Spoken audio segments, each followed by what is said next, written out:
It is a Sunday morning in September. The parking lot of Greater Harvest Baptist Church is full before 9 a.m. Families in their best clothes. Children in pressed shirts. Elderly women in white gloves moving slowly toward the entrance, greeting each other by name the way people do when they have been doing this together for decades. Inside, the choir is already warming up. And at the front of the sanctuary, behind the pulpit, Pastor Raymond Hollis is adjusting his collar in a small mirror. He is about to preach to 400 people who trust him completely, who have given him their money, their loyalty, their private fears, their deepest prayers, who have placed in his hands something more valuable than any dollar amount: their faith. What those 400 people do not know, what they will not know for 3 more years, is that the building fund Raymond has been collecting for since his very first Sunday in that pulpit does not exist. The sanctuary they have been sacrificing to build has never had a contractor. The accounts their offerings flow into each Sunday morning are connected, through a network of shell companies, to a lake house 2 states away. And the humble servant of God standing at the front of their church has already taken $1 million from the people singing his praises. The question is not how he stole it. The question is what he understood about these people that made him certain they would never stop believing in him, even after they found out. Greater Harvest Baptist Church had been a cornerstone of its community for over 40 years before Raymond Hollis ever set foot in its pulpit. It was the kind of church that Black American communities build with their hands and their hearts over generations. A place that was more than a Sunday obligation. It was a food pantry on Wednesdays, a tutoring center on Saturday mornings, a refuge during funerals, job losses, family collapses. It seated 400 people. On the Sunday Raymond Hollis preached his first sermon as senior pastor, every seat was filled. He was 44 years old, charismatic in a way that felt less like performance and more like gravity. People were pulled toward him without fully understanding the physics of it. He spoke about legacy, about community, about what a church could become if its people decided to believe in something bigger than their individual circumstances. The congregation felt seen. They felt chosen. They gave. What Raymond built over the next 7 years was not just a ministry. It was a financial infrastructure with himself at the center, and devotion as the operating system. He introduced a tithing tracking system. Members were encouraged to give consistently and were publicly celebrated for their faithfulness. Giving wasn't just spiritual. It became social currency inside the church walls. He launched a building fund. A new sanctuary, he said. A beacon for the community. Members contributed thousands. Some gave lump sums from savings accounts they had spent decades building. He created an inner circle, a group of deacons and trustees who believed genuinely that they were partners in the vision. They signed off on financial decisions they were never shown the full details of. They trusted Raymond the way you trust someone you have prayed beside for 7 years. That trust was the architecture.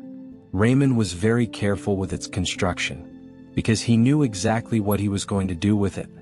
The forensic audit that followed Raymond's arrest told the story in cold numerical language. Over 6 years, beginning just 18 months after he took the pulpit, Raymond Hollis had systematically redirected church funds into a network of personal accounts, building fund contributions that never reached a contractor, offering plate proceeds that were recorded at a fraction of their actual amount, charitable donation accounts that existed only on paper. The total, when investigators finished their accounting, $1,047,000, drawn from a congregation where the median household income was $43,000 a year, where elderly members had written checks from fixed incomes, where young families had given money they could not afford to give because their pastor had told them faith required sacrifice. Raymond had used a portion of those funds to purchase a lake house 2 states away, a vehicle he kept registered under a shell company, and a wardrobe that his congregation, had they seen it, would not have recognized as belonging to the humble servant of God who stood before them every Sunday. When the arrest became public, the congregation's first response was not anger. It was rejection. Rejection of the information itself. This is not stupidity. This is not weakness.